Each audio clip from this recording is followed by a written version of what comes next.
Alors comme ça, tu veux devenir rentier avec l'immobilier? Alors si c'est le cas, en tout cas, bienvenue dans cette vidéo. Aujourd'hui, je vais te donner 5 conseils qui, selon moi, sont vraiment importants pour t'aider à devenir rentier en immobilier. En tout cas, tu devras garder à l'esprit si tu veux un jour devenir rentier avec l'immobilier.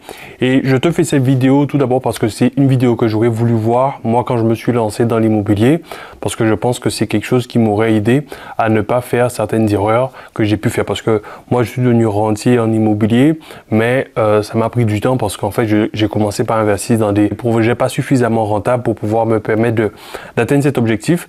Et du coup, aujourd'hui, dans cette vidéo, je vais essayer de te donner un raccourci qui va te permettre de pouvoir justement atteindre cet objectif. Peut-être que tu as tapé tout simplement dans YouTube ou dans Google comment devenir rentier avec l'immobilier et tu es tombé sur cette vidéo. En tout cas, si c'est la première fois que tu me découvres, je te souhaite la bienvenue sur ma chaîne.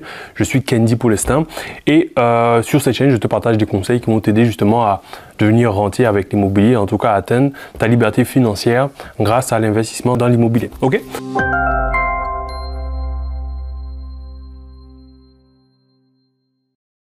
Tout d'abord, le premier conseil que je te donnerais, si tu veux, toi, devenir rentier avec l'immobilier, le premier conseil, c'est d'éviter d'écouter des personnes qui n'ont pas atteint l'objectif que toi, tu souhaites atteindre. Je m'explique. C'est-à-dire que tu vas peut-être tomber sur des vidéos de personnes qui ont peut-être acheté un bien immobilier ou deux biens immobiliers et qui te parlent de « Ok, comment tu vas faire pour devenir rentier en immobilier ?»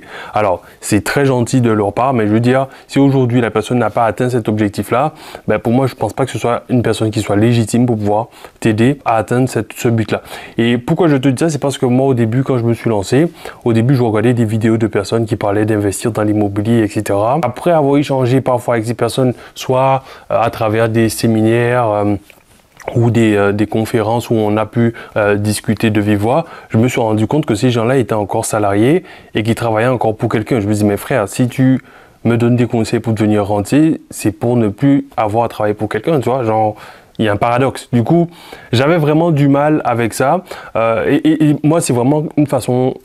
C'est ma façon de fonctionner, c'est-à-dire que même dans ma vie de tous les jours, c'est-à-dire que quand je vais à la salle de sport, je vais regarder par exemple dans la salle de sport qui est le mec qui a le physique que je voudrais avoir et c'est avec ce mec-là que je vais m'entraîner. En tout cas, c'est auprès de cette personne que je vais aller chercher des conseils. Je ne vais pas aller chercher des conseils auprès du mec qui a la bedaine. Alors, il peut être très gentil, tu vois, mais je pense que le mec qui a peut-être la tablette de chocolat est peut-être plus légitime pour pouvoir me donner des conseils. Alors, peut-être que c'est complètement aberrant comme façon de voir, mais en tout cas, moi, je suis quelqu'un qui est très basé sur les résultats. Moi, je ne suis pas très théorie, c'est-à-dire que je veux voir du concret, voir un peu qu'est-ce que ça donne, en tout cas, qu'est-ce que ça a donné pour toi, avant de pouvoir justement écouter ces conseils. Donc, justement, c'est le premier conseil que je te donnerais, c'est d'écouter des personnes qui ont fait ce que toi, tu souhaites atteindre, ou en tout cas qui ont aidé d'autres personnes à atteindre cet objectif-là.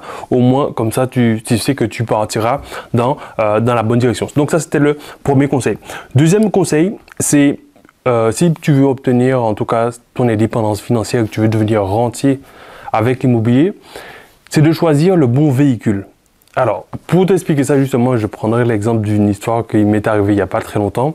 Je me rappelle, c'était en 2018, ça remonte déjà un petit peu. Je me suis dit que je voulais changer de voiture et je me suis dit que je vais prendre une BMW parce que BMW, quand je vois les pubs et tout, c'est connu pour être des voitures qui envoient du steak et je me suis dit, bon, je veux un truc un peu sportif, donc je vais me prendre une BMW. Du coup, je me suis rendu dans un concessionnaire, je me suis dit, ben, je vais aller dans un concessionnaire, je vais me prendre une petite BMW, déjà une petite hein, pour commencer. Bon, je me suis dit, ben, déjà, même si c'est une petite série 1, ça devrait déjà me permettre de pouvoir kiffer un peu, c'est-à-dire avoir ce petit sentiment de ok, quand j'appuie sur la pédale, ça avance, tu vois.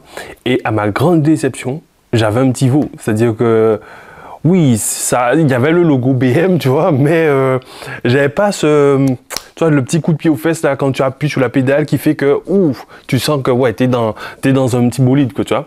Et c'était pas du tout le cas. Après, j'en discutais avec d'autres mecs de concession et tout qui me disaient ben c'est tout à fait normal que ta voiture, cette voiture-là n'avance pas parce que c'est un petit modèle. Je sais plus combien de chevaux ça avait, mais bon, ça avait une centaine de chevaux. Alors, ce qui est très bien pour rouler et tout, mais tu vois, genre, si tu veux avoir vraiment une belle expérience de conduite, ben, c'était trop peu, tu vois. Le mec, il m'a dit, oui, mais c'est pas parce que c'est une BM que oui, forcément, ça va taper dedans, tu vois. Non, il faut que tu prennes le moteur qui va bien. Et pourquoi je te dis ça? C'est un peu le même parallèle que je fais avec l'immobilier. C'est pas parce que tu vas acheter un bien immobilier que forcément ce bien-là va te permettre de pouvoir atteindre ton objectif, tu vois. Et aujourd'hui, ce que tu dois faire quand tu veux te lancer dans l'objectif de devenir rentier en immobilier, la première chose que tu dois faire, c'est de choisir le bon véhicule qui va te permettre d'atteindre cet objectif. Selon moi, avec mon expérience, en tout cas, le véhicule que j'ai utilisé pour atteindre cet objectif, c'était d'investir dans des immeubles de rapport. Alors, tu verras sur ma chaîne, je parle effectivement des avantages de l'immeuble de rapport. Mais je pense que, en tout cas, après avoir essayé plusieurs types de biens, c'est vraiment quand j'ai commencé à investir dans les immeubles de rapport que j'ai pu vraiment commencer à générer du cash qui m'a permis de me dire, ok, ben maintenant je suis en sécurité, je peux quitter mon job en étant serein et peut-être partir faire d'autres choses, tu vois.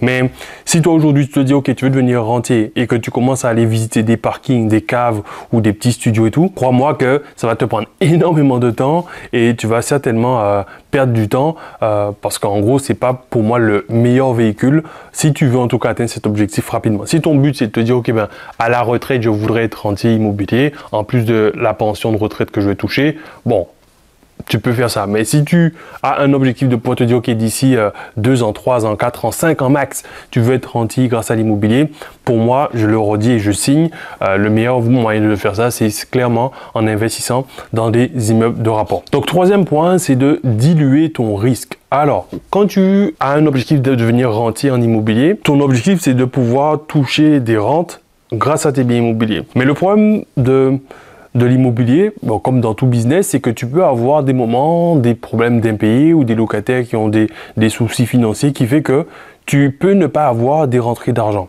Et si tu veux être rentier, ton but c'est de pas, ok, au premier impayé, de devoir te dire, oulala, là là, comment je vais payer mes dépenses et commencer à devoir rechercher un job pour travailler. Non. Pour éviter ça, il faut que tu dilues ton risque. Alors, comment on va diluer le risque en immobilier? Une façon de diluer le risque en immobilier, c'est d'avoir une multitude de biens, en tout cas une multitude de locataires, pour ne pas avoir la totalité de tes rentrées d'argent, en tout cas de tes rentes, qui dépendent d'une seule personne. Si par exemple tu as une maison, tu vas, je sais pas, que tu vas exploiter en location standard, si ton locataire a un problème de salaire ou des problèmes de finances, et que ce locataire ne peut pas payer, ben ça veut dire que pendant toute la période où ce locataire ne peut pas payer, toi, tu n'as plus de rentrée d'argent. Donc, pour éviter ça, on va essayer de diluer le risque, c'est-à-dire qu'on va essayer de faire en sorte que 100% de tes revenus soient répartis sur plusieurs têtes. Comme ça, au moins, s'il y a une personne qui a un problème de loyer ou de finances, mais ça ne va pas trop impacter tes revenus. C'est-à-dire que si tu as 10 locataires, s'il y en a un qui ne paye pas, bon, ben, tu as quand même 90% de tes revenus qui seront assurés. Bien entendu, si à peu près tout le monde paye pareil. Mais c'est vraiment une chose c'est une chose à laquelle tu devras vraiment faire attention. C'est de pas simplement te dire, ok, je vais par exemple acheter un grand local commercial et du coup, peut-être si c'est une entreprise ou je sais pas, genre de magasin, ils vont te payer peut-être 3-4 000 euros par mois. Tu te dis, ok, ben ça c'est très bien, ils me payent 3-4 000 euros par mois et je suis refait, j'ai pas besoin de plus que ça. Ça pour moi c'est une erreur parce que si demain ce magasin ou ce client a des problèmes financiers, ben tu peux te retrouver à couler avec lui parce que justement tu dépendras trop de lui. Et selon moi, la meilleure façon de te sécuriser en tant que rentier, c'est d'avoir plusieurs biens qui sont là et qui te permettent quand même de pouvoir subvenir à tes besoins quoi qu'il arrive. Et en tout cas, pas que tu sois à la gorge si un jour tu as un de tes clients qui ne paye pas. Ok? Donc ça c'était le troisième conseil. Quatrième conseil maintenant, c'est de te focaliser sur le cash flow. En immobilier, le nerf de la guerre, c'est le cash flow. Alors, je vois beaucoup de personnes qui achètent de l'immobilier dans le but de se dire, ok, ben, ouais, j'ai un bien immobilier. Ouais, si c'est juste pour te dire que tu as un bien immobilier, tu as du patrimoine, ok, tu peux acheter n'importe quoi. Mais si ton objectif, c'est de devenir rentier avec l'immobilier, tu ne peux pas acheter des biens qui ne génèrent pas du cash flow. Ça, c'est une grosse erreur que je vois souvent des gens faire en se disant, ok, ben, je vais acheter du Pinel, je vais acheter des trucs, après, je vais pouvoir réinvestir. Non, ça, c'est complètement faux. Une fois que tu as fait une mauvaise opération, ben, déjà, la banque aura beaucoup plus de mal à te suivre et du coup, tu pourras jamais quitter ton job parce que tu seras obligé de travailler pour payer le delta qu'il y aura entre tes revenus immobiliers et le crédit que tu vas payer en face. Donc, si toi, tu veux devenir rentier, le focus maximum que tu dois avoir, c'est sur le cash flow. Comment je fais pour générer de la marge? Comment je fais pour générer du bénéfice? Parce que c'est à la fin du mois, c'est le bénéfice que tu vas générer qui va te permettre d'aller payer ton loyer, d'aller acheter ta baguette de pain, d'aller faire tes courses, etc. Donc si tu ne génères pas du cash flow à la fin du mois, ben, tu ne pourras pas devenir rentier, quel que soit le bien immobilier que tu achètes. Tu peux acheter un château, tu peux acheter ce que tu veux, un immeuble haussmannien à Paris et tout. Si à la fin du mois, tu dois mettre de l'argent de ta poche pour pouvoir justement payer tes mensualités, ou ça c'est le pire, hein, ou même si c'est une opération blanche, c'est-à-dire que tu perçois 10 000 et tu reverses 10 000 à la banque, pour moi cette opération, à court terme, elle ne te sert à rien, tu vois. Parce qu'en gros, tant que tu n'auras pas fini de payer ce bien-là, tu ne pourras pas devenir rentier. Et du coup, tu seras obligé de rester dans ton job. Alors, quand je dis que ça sert à rien, ça ne veut pas dire que c'est une mauvaise opération en soi. Alors, parce qu'en fonction de ton objectif, si toi tu veux juste avoir du patrimoine, comme il te fasse, en gros, tu peux acheter ce type de bien et dans 20 ans, tu pourras en profiter pleinement. Mais si toi, ton objectif, c'est que, ok, là, d'ici 5 ans, là, il faut absolument je puisse pouvoir quitter mon job et avoir des biens immobiliers qui me payent tous les mois, ben, pour moi, il faut absolument que tu te focalises sur des opérations qui vont générer du cash flow. Ça, c'est indispensable. Et les personnes que moi j'accompagne, aujourd'hui, c'est le focus principal qu'on a. À chaque fois qu'on va regarder une opération, la première chose qu'on va voir, c'est est-ce qu'à la fin, on va pouvoir générer du profit. Si on ne peut pas générer du profit, du bénéfice, tu l'appelles comme tu veux. En immobilier, les investisseurs l'appellent cash flow, ou tu peux l'appeler bénéfice, profit, comme tu veux. Mais il faut à la fin du mois que tu aies de l'argent en sonnant, en trébuchant pour pouvoir justement payer ton loyer, payer tes dépenses. Et pour pouvoir faire ça, il faut absolument que tu mettes ton focus sur réaliser les bonnes opérations qui vont pouvoir générer du cash à court terme. Alors, ça va passer par différents leviers, notamment, par exemple, avoir des mensualités les plus faibles possibles, avoir par exemple une durée d'emprunt la plus longue possible pour avoir des faibles mensualités, ou ça va peut-être passer par le choix du mode de location que tu vas faire, peut-être faire de la location courte durée ou de la location meublée, tu vois. Mais en gros, il faut qu'à la fin de ton opération, tu te dis, ok, ben là, tous les mois, ce truc-là va me générer peut-être 200, 300, 400, 500, 1000 euros de cash flow, c'est-à-dire de bénéfices que je vais pouvoir garder dans ma poche. Quand je te dis, il faut du cash flow. Alors, il y a cash flow et cash flow. Parce que quelqu'un qui va me dire, ouais, ben, mon opération génère 50 euros de cash flow. Frère, avec 50 euros de cash flow, tu ne deviendras jamais rentier, tu vois. Genre, tu seras obligé de continuer de travailler toute ta vie avant de pouvoir te dire, ok, je vais pouvoir quitter mon job. Donc, c'est pour ça que quand tu veux devenir rentier, il faut que ton objectif soit élevé, quoi. Tu vois, je te dis, ok, mais il faut que là, la première opération me génère au moins 1000 euros de cash flow. Tu vois, avec 1000 euros, et si même tu pars même dans des pays avec un coût de la vie un peu plus faible, tu peux vivre correctement, tu vois. Mais si tu as des opérations qui te génèrent 100 euros, 200 euros, mon gars, c'est chaud. Tu vas pas pouvoir devenir rentier. Donc, c'est pour ça qu'il faut vraiment faire attention à ça. Garder à l'esprit que ton opération doit absolument générer du cash flow et non pas juste faire une opération immobilière dans le but de se dire, j'ai acheté un bien immobilier, quoi. Cinquième conseil que je te donnerais, c'est de mettre en place une automatisation de ton business. Alors, moi, je vois l'immobilier comme un business. Et si toi, aujourd'hui, tu fais de l'immobilier, que tu décides, ok, de faire un mode de location, comme par exemple de la location courte durée pour générer un maximum de cash flow, et que tu te dis, ok, je vais me charger de ça, en fait, tu n'es pas rentier. Tu as juste créé un nouveau job.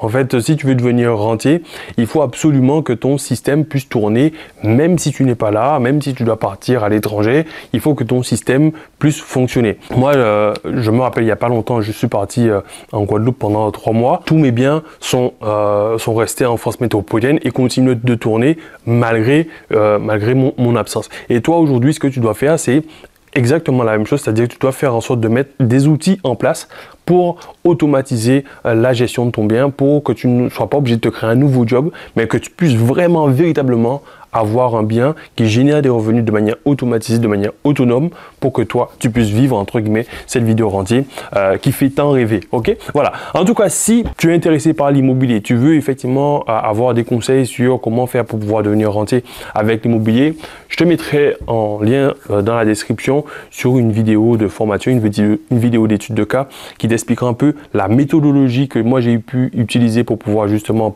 quitter mon job et comment j'aide d'autres personnes aussi à réaliser ce type, du moins à atteindre ce genre d'objectif. De toute façon, tu auras toutes les informations dans la description. Si tu as des questions, mets-les-moi dans les commentaires. Si ce n'est pas fait, je t'invite à t'abonner à la chaîne pour recevoir toutes les prochaines vidéos que je vais poster comme ça. Et puis je te retrouve peut-être sur la prochaine vidéo que je te mettrai juste là, d'une personne que j'ai pu accompagner qui a pu quitter son job. Ok, voilà, en tout cas, je te souhaite une excellente journée. Je te retrouve dans l'autre vidéo et puis je te dis ciao, ciao.